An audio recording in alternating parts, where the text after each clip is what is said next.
and welcome to Access, the show that gives you an inside look at the hottest happenings on PlayStation. This week, we pick out the best news in our PlayStation briefing, eat copious amounts of sushi as we check out the lineup at this year's Tokyo Game Show, and interview the cast of Hoodies vs Aliens flick Attack the Block. But first, ready yourself for some harder than hardcore dragon slaying with our Monster Hard game of the week. It's Dark Souls.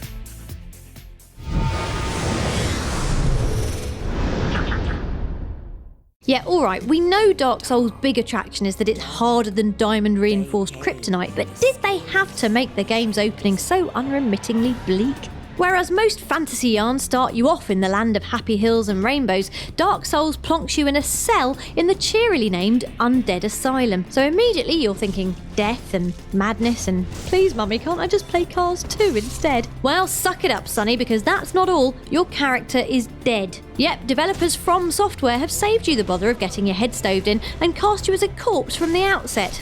Beginners you mean to go on, eh? That's not the end of the story, of course, and it's not long before your heroic zombie warrior springs his cell and sets about restoring his lost humanity, which it turns out is actually a collectible item. Harvested from defeated enemies, humanity lets you singe the pretty flesh back onto your face at one of the game's many bonfires, handily placed healing points that also allow you to level up, restore your life juices, and generally give you a respite from all the constant dying. Because, let's be frank, you'll be dying lots, in myriad fantastical ways. Here are some of our favourites: being happy stabbed by gangs of zombie chavs, being cursed by the blood-spattered innards of boggle-eyed frog things, and being clobbered by the fiery limbs of a monster called Ceaseless Discharge. Oh, no wonder it looks so angry. There are creams for that, mate.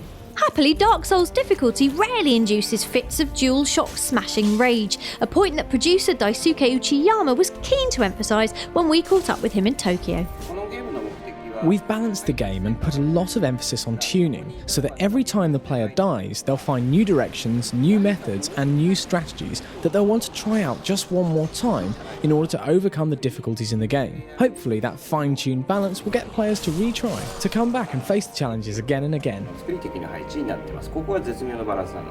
Difficult or no, there's simply no escaping Dark Souls' seductive brilliance. The world shimmers with a haunting beauty, and watching a dragon glide off into the sunset is as breathtaking as it is terrifying. The harsh penalties for failure, you'll lose all your souls and get dumped back at your last resting point, means every encounter is drenched in sweaty tension, but also means victory tastes all the sweeter when it finally arrives. If you reckon you're up for the challenge, or if you're a masochist, Dark Souls is available from October the 7th. Prepare to die indeed.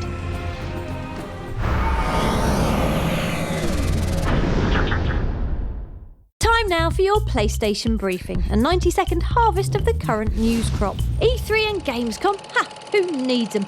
Game Fest is where it's at these days, a 3-day exhibition in Birmingham's NEC filled with purring cat ladies, bouncy racing chairs, and of course more new games than you can shake a PlayStation Move motion controller at. Playable on the show floor were FPS heavy hitters Battlefield 3 and Modern Warfare 3, while over at the PlayStation Access booth, PS3 hungry gamers queued up for some quality time with a certain Mr. Drake. I think Games Fest is a good way to find out what new games are going to be like. All the games that I've wanted to see have been here, so this is the main one that I want to see and try it through. Rage was brilliant. Never played anything like that. And speaking of Rage, if End Days Earth is anything like it is in the upcoming first-person shooter, then bring on the asteroids. We're totally up for thundering through canyons on souped-up quad bikes and making friends with festering rock-faced mutants. And if Friends doesn't work out, you can rearrange their handsome features with some post-civilization Botox, or a shotgun, as it's more commonly known. id Software's Tasty Apocalypse is in stores this Friday. Good news if you've ever fancied strapping on the MMO spandex. The barrier to entry has been well and truly kapowed as DC Universe Online has gone free to play. Yep, from next month you can wear your pants outside your trousers and you won't even have to pay for it. Bonk! That was your PlayStation briefing. We'll be back with more news next week.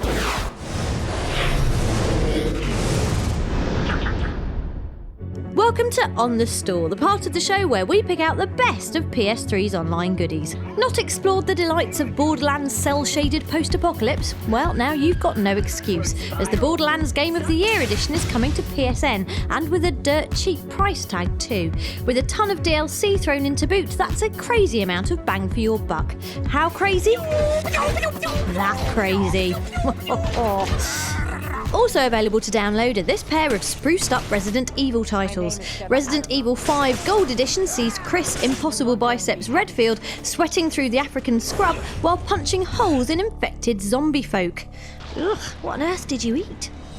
Resident Evil Code Veronica, on the other hand, is an HD'd up re-release of a PS2 survival horror gem. Making our malnourished trigger finger do a happy dance this week is the Battlefield 3 Open Beta, live on the store right now. The beta sees you ripping bullet-shaped holes in Paris's Operation Metro map, so get shooting, folks. Also worth checking out is Divine Landscape Moulder from Dust, a plenty-playable god sim which lets you slurp up earth, lava and water like an elemental milkshake. Molten flavour. That's all for the store for now. Happy downloading and we'll see you next week.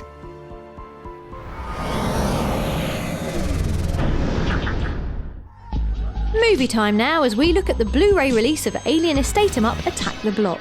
This smart British sci-fi sees a pack of stealthy gorilla dog ETs with giant teeth invade a South London council block, not counting on the resourcefulness and colourful language of the youths inside. Right now, I feel like going home, locking my door and playing FIFA. Speaking of games, we caught up with the boys from the block and asked them what they thought were the scariest monsters on PlayStation.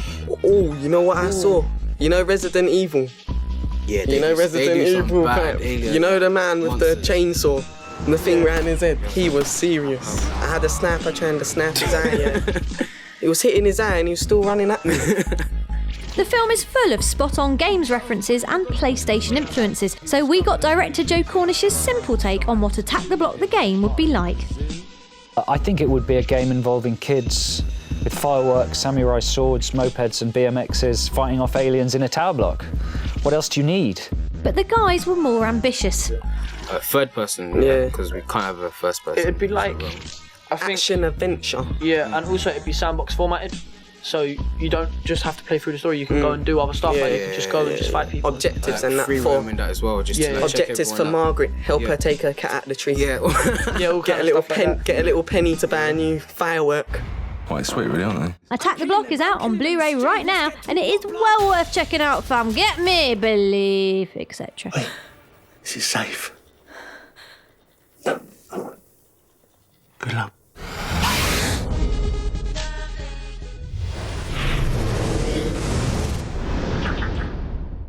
Konnichiwa, everybody, and welcome to Access All Areas, where this week we're off to Japan for this year's Tokyo Game Show. In between dodging furry mascots and waving at the cutesy booth babes, we got our grubby Gaijin mitts on the likes of Final Fantasy 13-2, Street Fighter Cross Tekken, and a Japanese version of Uncharted 3.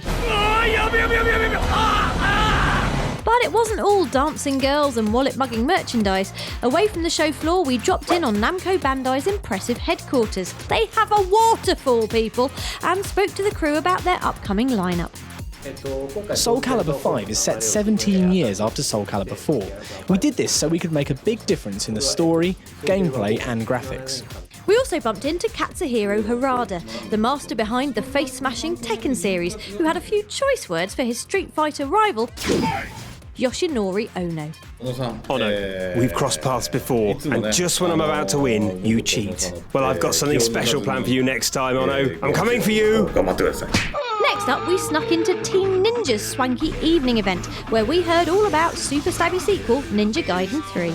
So you can see from the hard mode that even the developers have trouble playing the game, so the challenge is definitely back. We have not nerfed Ninja Gaiden. To finish our Oriental adventure, we boarded the PlayStation boat for a jaunt around Tokyo Bay, where we got some precious hands-on time with Vita titles like Uncharted Golden Abyss and Reality Fighters. Sayonara, Tokyo. We'll see you same time next year.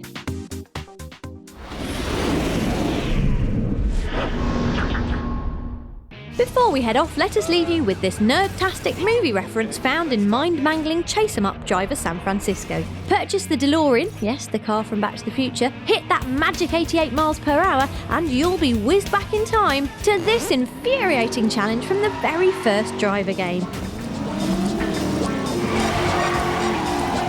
We did it perfectly on the first go, honest. We just forgot to press record.